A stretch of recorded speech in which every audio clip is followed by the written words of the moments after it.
So, can we start with you both sharing your journey with us? And also, like, how did you become a best-selling author? And why did you choose your life? Sarah, if it's all right with you, I'll go first, and I know you'll join in because it's a journey that we've shared together, Amy, over quite a long period of time now. In my own career, I had a long period of being a CIO of some multi-billion-dollar global corporations. I ended up being CEO of a really great company, technology company for a while, and then I went to Franklin Covey. And a little bit of that story is part of one of the things we're most excited to talk about today is our new program called Find Your Fire. And I'll tell you how that connects in a moment. But maybe for the beginning, it would be really helpful to say, I was one of those people who had a great job, who had a great income, who had a certain degree of prestige associated by being a CEO of a well-known company. In fact, a company named 4 times in a row as one of the 25 best places to work in America, a really good place. But the part of the story that most people can connect to, Amy, is that after a while in that job, I realized that it was not fulfilling me anymore. And so I was in a place that I think a lot of your listeners will resonate with.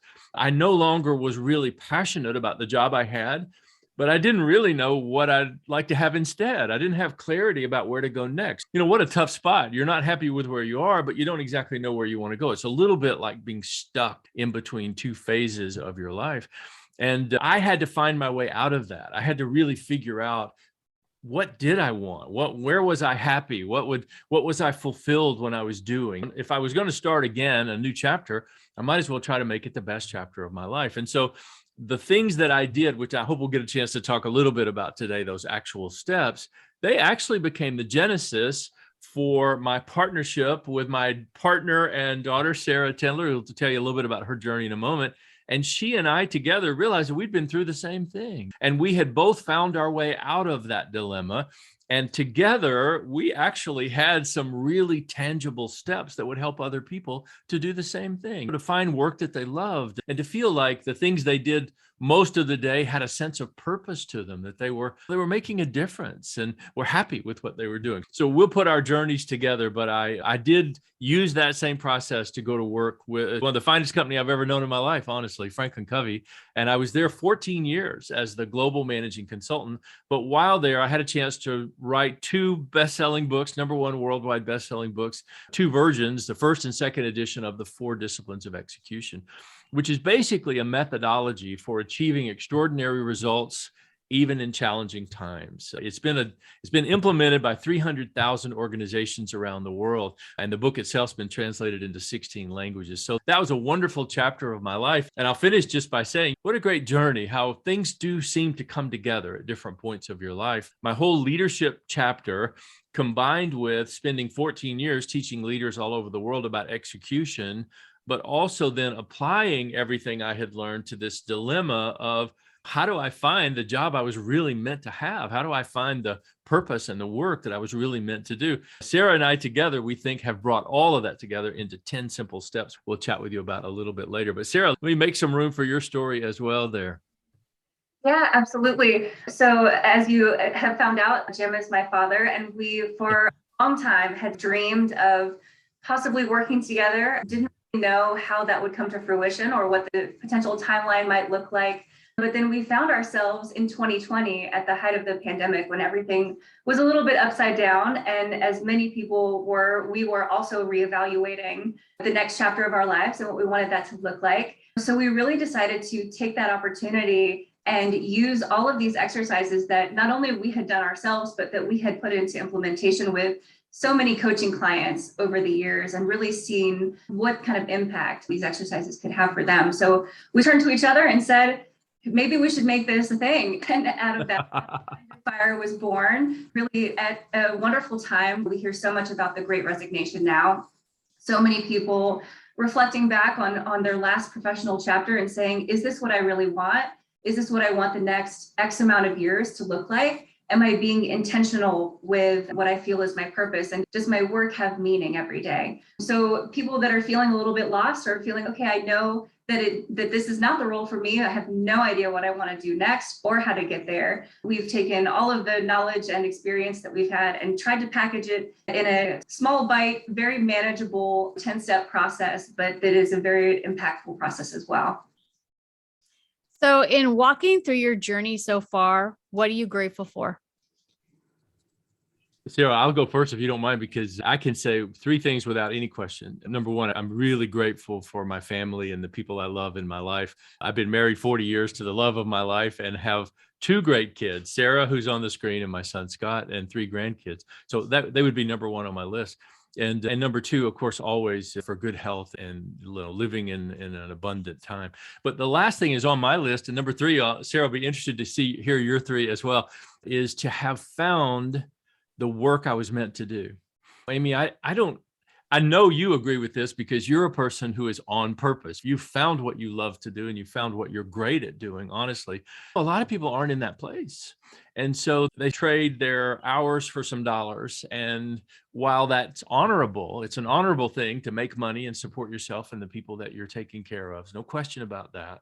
It's really the lowest bar. And if you've lived a different way, you feel like it's a little bit tragic too. Why would you settle for that? Why wouldn't you dig in and find the thing that maybe just lights you up, the thing that you do better than anybody else that you were really born to do, and build a life around doing work that you love? So third on my gratitude list is the wonderful gift of having felt that I was on purpose for whole decades of my life, being able to think I was doing something that matters. And I say this without it, I hope it doesn't sound rehearsed. It's sincere that what I'm excited about now is the ability to give that gift to lots of other people to have that same feeling. So those are my three. Sarah. Yeah, absolutely. And I, of course, would echo your first two for sure. I'm married as well. And also to be able to have such a close relationship with both my mom and dad. We live about 15 minutes away from each other. But to get to have real quality time often is so important to me. And it's something I'm grateful for every day. Also, good health. We are both exercise enthusiasts and love any kind of exercise, lots of different things, and also feel like that's an integral part of my happiness and well-being as an overall person. Third, I would say something that has been a new chapter for me as we've started this company is more work on my terms. So for a long time, I was a cog in a machine, or I was at an organization that was happy to give me extra responsibilities, didn't necessarily appreciate my strengths or anything that I brought to the table. But now work on my terms, what that means to me is the flexibility to be able to go to lunch with my mom on a Monday, if that's what I want to do, and also work with authenticity. So to be able to deliver our message and have an impact and really help people to find that same rewarding chapter in their lives. So how do you help people find what they're supposed to be doing?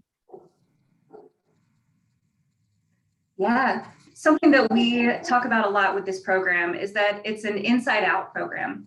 So lots of different programs that we see out there and that people sign up for these days are outside in. I'm going to sign up for something, I'm going to read the material, and it's going to give me solutions to what I'm trying to learn. For us, it's the opposite. All of the answers we feel are already inside you. So what we're going to do is dive deep in there and help you bring those answers out of yourself. We can't tell you, hey, here's what you're supposed to be doing. Here's what your purpose is. Here's where you're going to feel the most fulfilled. But all of those clues are in you already. So it's really just about being able to uncover them and bring them to life, and then put them into a detailed action plan so that you can actually do something with all of that information you've learned.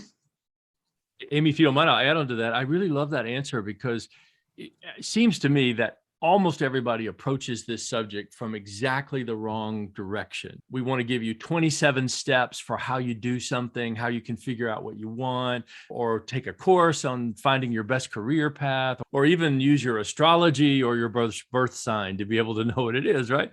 And Sarah and I, after working with a lot of people one-on-one coaching, that's really the main thing the two of us do, we figured out that almost everybody already knows those answers. They're already, as Sarah said, they're inside you.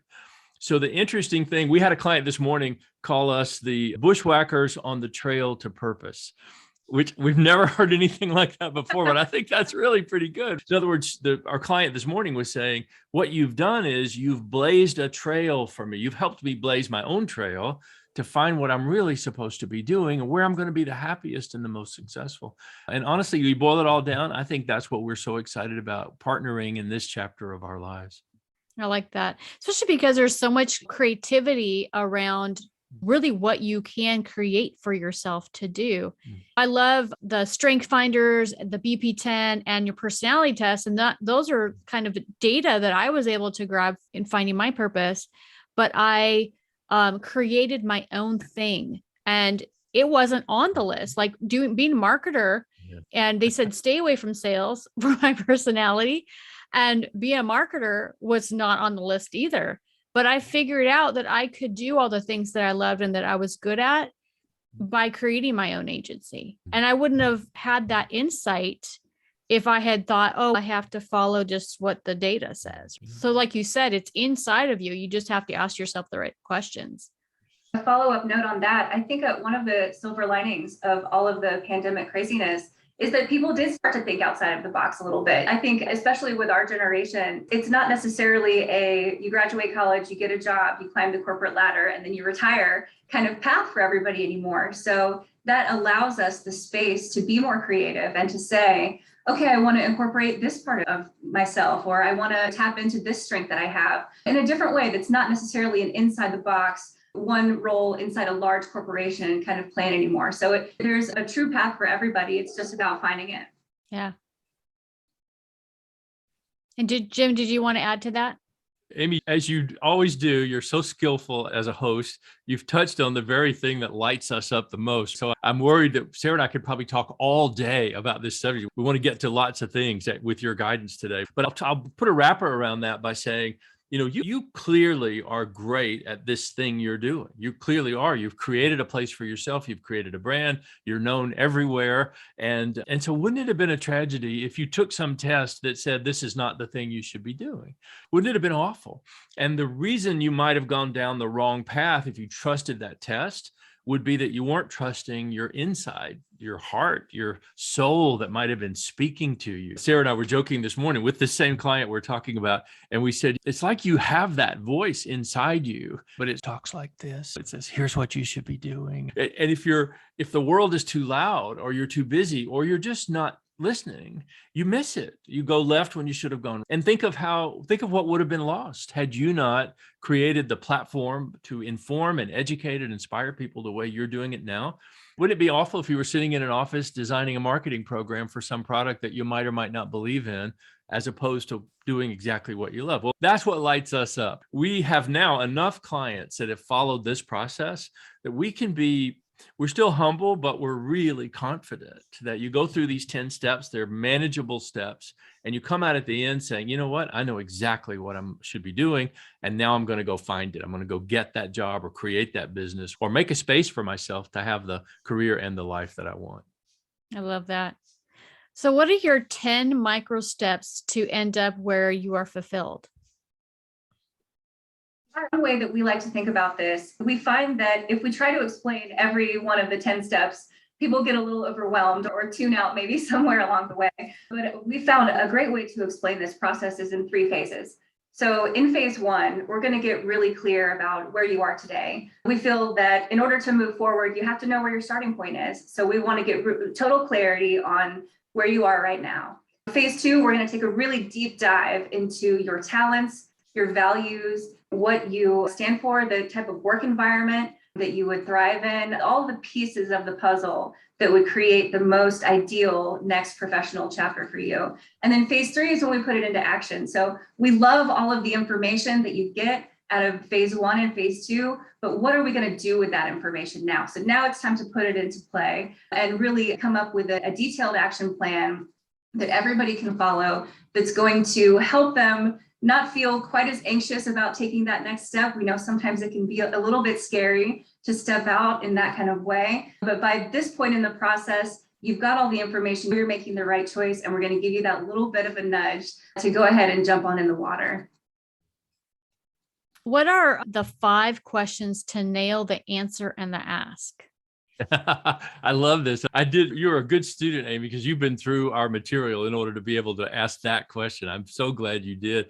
And it turns out it's something we do at the end of our program. It really ends up being one of the things that people find most valuable. So let me give you a quick context and then we'll chat about the question ourselves. But the context of where your question is at the end of our process, you know exactly what you want, but we realize if you don't interview well, even though you know it, you may not get it. You still have to clear that last hurdle of having an interaction. If you're going to work for a company, or even if you're going to start a business and you've got to convince investors to support you, you've got to be able to articulate these things. So we have a full step that is about getting someone ready to create an unforgettable interview.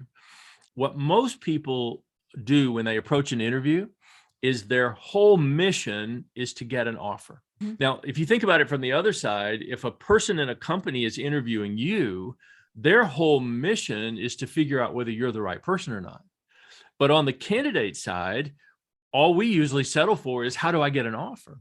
Yeah. And that's really, honestly, sometimes that's all the depth there is. Or even some of our coaching clients have said to us, the people I met were very nice. It was a short commute. If you're still commuting, it's a short commute, and they have really good benefits. So I took the job. And when Sarah and I hear that as coaches, we just want to pull our hair out. Like, seriously? You made one of the 5 biggest decisions in your life based on the commute? Really? And I'm teasing a little bit. Not everybody does that, and many people go deeper. But the opening premise we give everybody is, you are interviewing the company just as much as the company is interviewing you. So in our program, we teach people the 5 questions they can be expected to have to be asked and how to nail that answer. And then, Amy, this is the part I think you'll love. We flip it over and we say, here are the 5 questions you must get an answer to. So that when the interviewer has finished and you have 5 minutes left, you know how they do. And then they say, hey, do you have any questions for me? The person who's really intent about finding the right job will say, yeah, and I'm going to need about a half an hour. I've got 5 good questions I need to get answered. If you see how different that feels, but that also is part of creating the impression on the interviewer that you are a person of purpose, that you know what you want. And it also makes an indelible imprint that if they've got what you're looking for, you're going to be a spectacular performer. So it makes everything about the interview process is literally turned upside down. And I don't know if I've left enough time to really tell you all of them, but let's take one, because it's one that all of your listeners, Amy, will roll their eyes on. You come into the interview and you've read all the books about interviewing and you've got your best outfit, maybe you're on Zoom, whatever you're doing, but in the interview, and you're just ready, you're ready to go. And the interviewer says, hey, Amy, tell me a little bit about yourself. And there is something in that question that induces hypnosis. The people we work with, Amy, they literally freeze. It's like somebody coming up behind you saying, put your hands in the air or something. Yeah. They just freeze. Even if they've got a 20-year track record, they're like, oh my gosh, where do I start? And the 2 mistakes people make, they either can't think of anything to say, or they go all the way back to middle school and they retrace their whole history for you, which takes about the whole time you had to interview.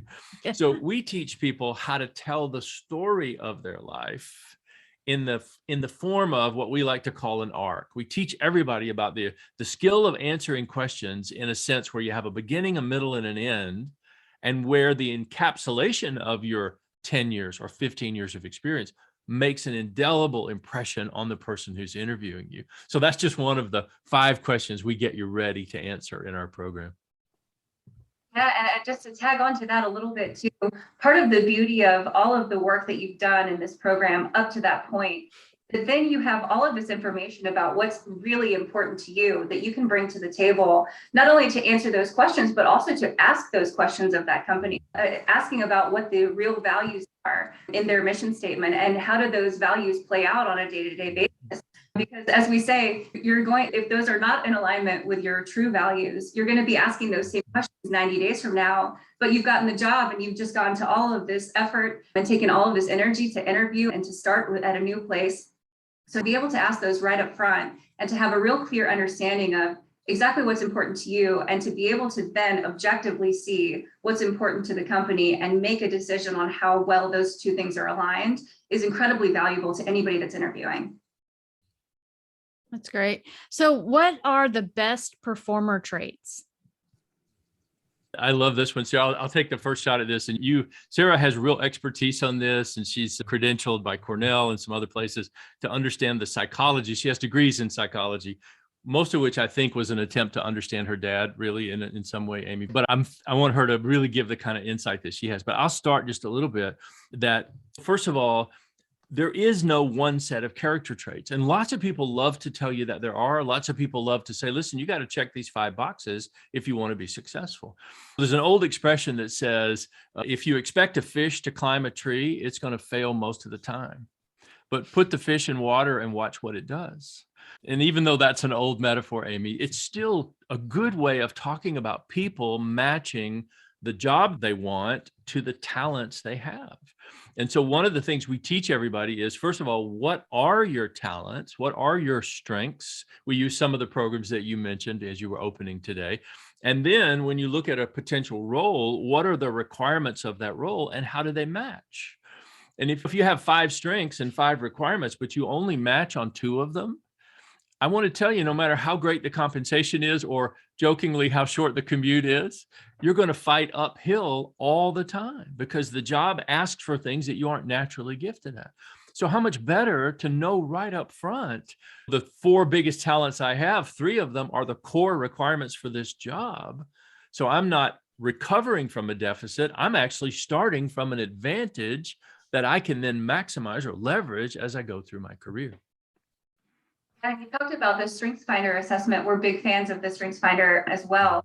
So just to put a note on that also, it's not only about what 5 strengths you have, but what order they are and at what order they are in that time in your life, because those strengths can rotate. It might be that this strength is the most important thing for you to utilize at this point in your life. And 2 or 3 years down the road, your priorities have shifted a little bit. And now that's number 3 or 4 on the list. It's still one of the strengths and talents that you bring to the table, but it may not be the one that you want to tap into for the majority of your responsibilities every day. So just to keep in mind that your purpose doesn't have to be just one thing that's held on throughout your lifetime. It might be, but it also might shift and change as you go through life and as your priorities shift and the more information and knowledge that you gain, those priorities could shift some too.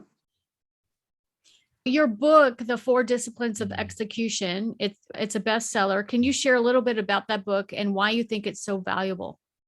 Sure. Gosh, thank you. What a wonderful question. And for all my life, Amy, I'll be honored to answer questions about the 4 disciplines. So one, it's really important to say that I wrote the 4 disciplines of execution in partnership with Chris McChesney and Sean Covey at the Franklin Covey organization. And that really the book we wrote was born out of consulting work we had been doing for years and years before we ever sat down to write a book. So due credit goes to all the people and all the parts of the great Franklin Covey company who were part of that journey. Having said that, I think if Chris and Sean were here with me, we would all 3 say exactly the same thing. We realized that in our minds, one of the single greatest needs of every leader everywhere is to produce results. And the practical reality, Amy, and I would think this applies in your business as well as all businesses.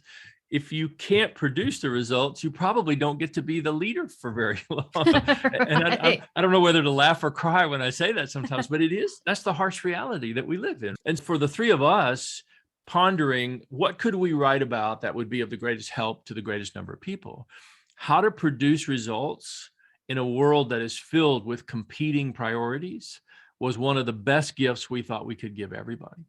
And so we spent a long time, and you heard me say earlier, 300,000 implementations around the world. The book's in 16 languages around the world. So we drew on a lot of experience of realizing what may sound like an oversimplification, but honestly, I think it's just insight, that there are 4 principles that are simple to understand, but they're really hard to do. That's why we call them disciplines. But when those 4 principles are implemented, they have the capacity to dramatically increase the level of results. And if you don't mind, I'll just say them real fast. The first one is about focus, about deciding what really matters most in an organization and giving that disproportionate energy and attention. The second is about leverage. It's about finding a way to work smarter rather than harder, because harder is such a finite way to lead a team. How many times can you go back to your team and say, I need you to just give me a little more this week, before they all say, I need to find a new job this week, boss? So finding your leverage, finding the few things that really drive the outcome you want, that's number 2. Number 3 is a discipline of engagement. How do you create a sense of energy and spirit and fun and winning around the achievement of a goal? We do that by creating a compelling scoreboard that people can take real ownership of. And then last of all, you create a cadence of accountability. Every single week, you set up the environment where everybody on the team is not only accountable to their leader, they're accountable to each other. So I know I said them really fast: focus, leverage, engagement, and accountability. But those 4 things together have proven to be a result that huge corporations all the way to small businesses have used all over the world to have significant increases in their results and in the level of engagement they've had. So it's a great honor to be able to represent that book to your listeners today. Thank you so much. Can you share some of your client success stories? Yeah, I'll give you one. And Sarah, maybe you'd be thinking of a second one, but I'll tell you one of the ones that is most near and dear to us. We just finished the Find Your Fire program with a group of people somewhere between, say, 25 and 35 who are in the telemedicine business. I don't know if there's ever been a combination of terms that was more challenging, but if you say tele, like virtual, and medicine, meaning really matters, especially if I'm sick, and you put those things together to try to offer a high-class, excellent service, you're really talking about something that's difficult. It's challenging. It's hard to do. It's fraught with a lot of disadvantages than it would be if you were always meeting with people face to face. So one of the things we help this team do is use the Find Your Fire program to reach all the way down to their own sense of purpose. In other words, when you're dealing with a patient on the phone or on the Zoom, you're not just having a professional transaction. You are helping a person, and you're probably helping a person sometimes in a moment of their greatest vulnerability or their greatest need. When we're not, we need help. And we want to interact with people who we feel care about us. So in other words, we help this team through the Find Your Fire program to dig down into their sense of purpose as individuals. And then through that, we hope to expand that out into their sense of purpose as a team. So that when things get hard or they get challenging or you're tired, you don't just think of work as being work.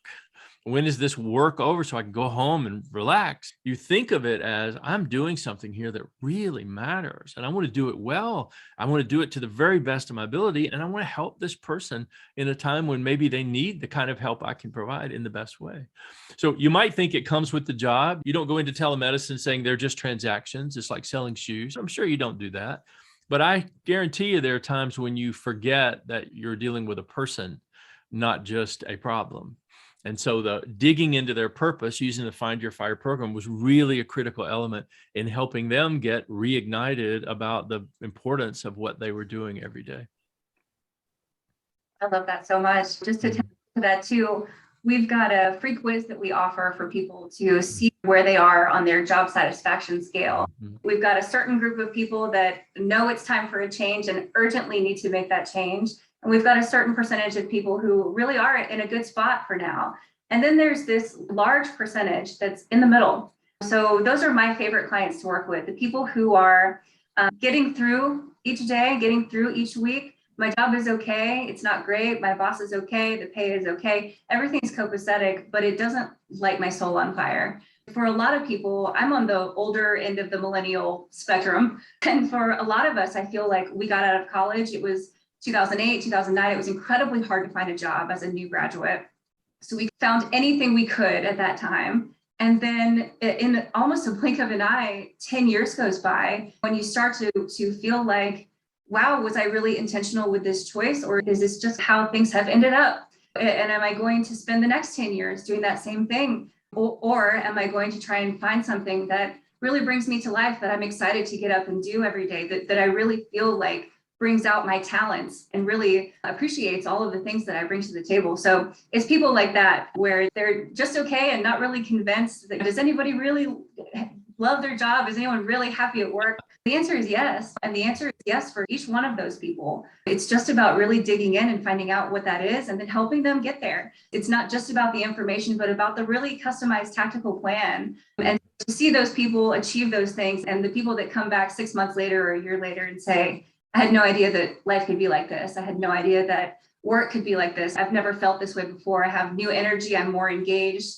not only at work, but in my partnerships and my friendships as a parent, all of those things. That's what just makes it incredibly rewarding and what I feel like is the best work in the world.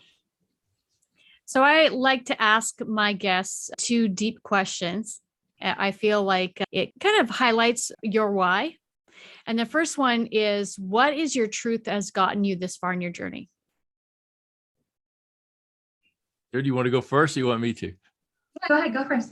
Okay. I love this question. And when you're on Amy's podcast, you have to gear up for the A level of questions. You don't get any softballs from you. And lots of people don't do that, Amy. So it makes it a real pleasure to be here. So the greatest truth that has gotten you this far, right? I believe this with all my heart, Amy, is that if you can dedicate if you can find the intersection of the thing that you are truly passionate about and the thing the world needs the most, if you can find the place where those 2 things intersect, you're very likely to have found your own purpose. You combine the thing you would do.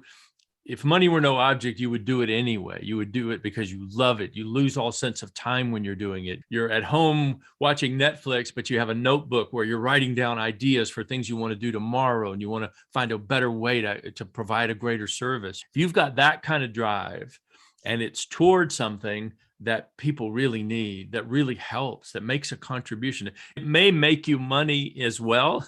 We're big fans of financial abundance. I hope you are. I hope everybody is. But financial abundance as a purpose doesn't usually hold up across the journey of a lifetime. Yeah. Making a difference holds up for a long time. And then as it turns out, people who have great passion for something that a lot of people need and find helpful as a byproduct often have financial abundance to go with that. So finding the intersection between what you love to do and what people need the most, that's a great truth that I've lived most of my life by.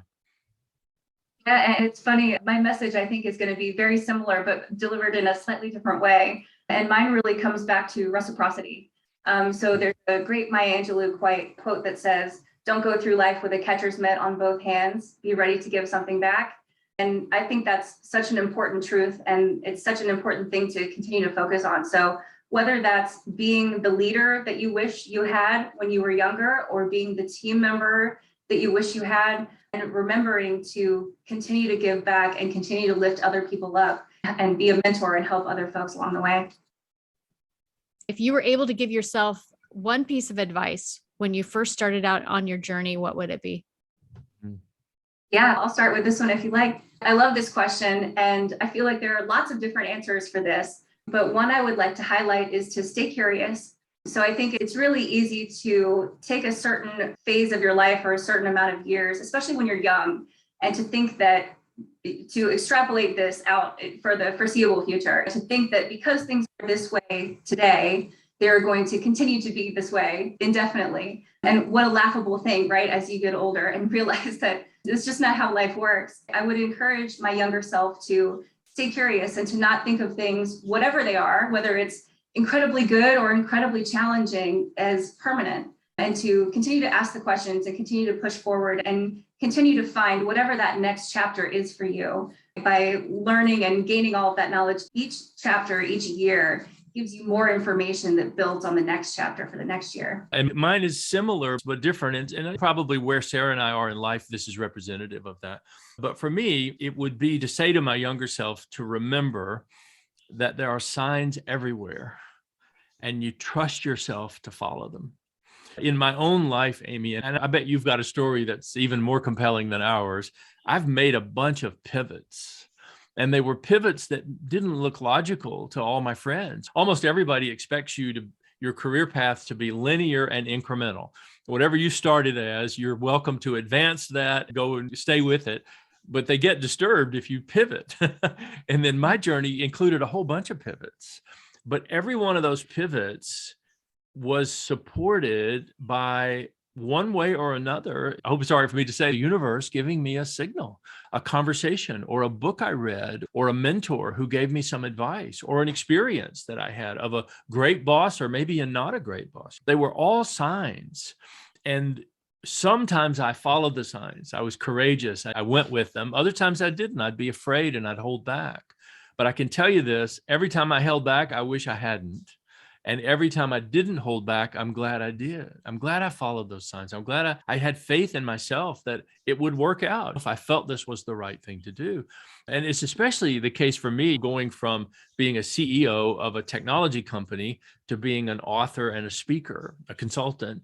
There was a big pivot for me to do that. And it turned my life upside down from a logistical standpoint, doing all kinds of different things and learning how to write a book and learning how to speak. I gave 500 speeches in 20 countries. Totally became a different skill set. But that started the greatest chapter of my whole professional life had I not made that pivot. And I only made that pivot because I felt a calling. I felt the signs were there that it was time for me to do something different. So I'm being a little preachy. I hope it doesn't sound that way, but I'm just wishing everybody would hear this message to follow the signs, trust yourself, be courageous, take some risk. Make them intelligent risks, yeah, but take some risks. Don't just follow a straight incremental linear path and then wake up one day and say, I can't believe I spent my whole life doing that. I never meant to do this. Sarah and I coach people one-on-one every day, Amy, who say, I never meant to be a doctor. I didn't set out to be a lawyer. And I'm not picking on doctors and lawyers. I'm just saying after a long period of education and professional experience, they end up saying, I wish I hadn't done this. I wish I'd done something else. We don't want you to end up there. We don't want you to end up in our coaching office saying, oh my gosh, I've wasted 20 years. We want you to say, I figured it out early and I followed the right signs. So that's a little bit long-winded. I apologize, Amy, but a message I have a lot of passion around. Listen for the signs and have the faith to follow them. It makes me think of that quote I heard. I'm not sure who said this, but it was, don't focus on if it's hard or if it's difficult or if it's going to be a struggle. Focus on, is it worth it? Great question. It's actually the ultimate question, isn't it? When you're coaching anybody to say what the thing you're pondering, the thing you're about to set out to do, is it worth it? Meaning when you get to the end and look back, will you say, I'm glad I did it? I think you're right. I think it's a powerful question to ask ourselves. Yeah. What a great message that can be applied in so many different ways. We've a lot on professional fulfillment, but you just said you could really take and put that into your own health or your partnerships or anything. You could take that statement, really apply that across the board in so many aspects of your life. So great quote. Yeah, definitely. So if there are people that are listening and they would love to work with you, what's the best way to contact you? Yeah, absolutely. So we have a website that's chooseyourlife.jimhuling.com. On that website, you'll find lots of different things. You'll find our Find Your Fire program that we offer both to individuals and to leaders of teams. You'll also find a bunch of free resources. So anything that you might find valuable, feel free to jump onto that. You'll find that quiz that I mentioned a little bit earlier as well. Also, you'll have the opportunity to join our email list. So if you would like periodic updates, quotes that we find inspirational, special messages from us every once in a while, feel free to subscribe there. We're also on all social media platforms. So Instagram, Facebook, Twitter, and YouTube. And the best way to find us there is either at Jim Huling or at the Choose Your Life pages. We try to put something out every day on both of those pages. And we love to hear from you guys. So any likes, comments, shares, feedback, we love to know what you guys are thinking. So please feel free to jump on into the conversation with us anytime. Perfect. And I'll put those links down below. Jim and Sarah, thank you so much for coming on today and sharing your expertise. Thank you, Amy. This was a real pleasure. Yeah, it is a real honor. And we think of you as a friend, Amy. So we hope our paths will cross again somewhere soon in the future. Oh, thank you so much. It's been a great conversation. And if you're listening and you want more information about this podcast and upcoming shows, you can visit acalltothrive.com. Thank you, everyone, and have a wonderful week.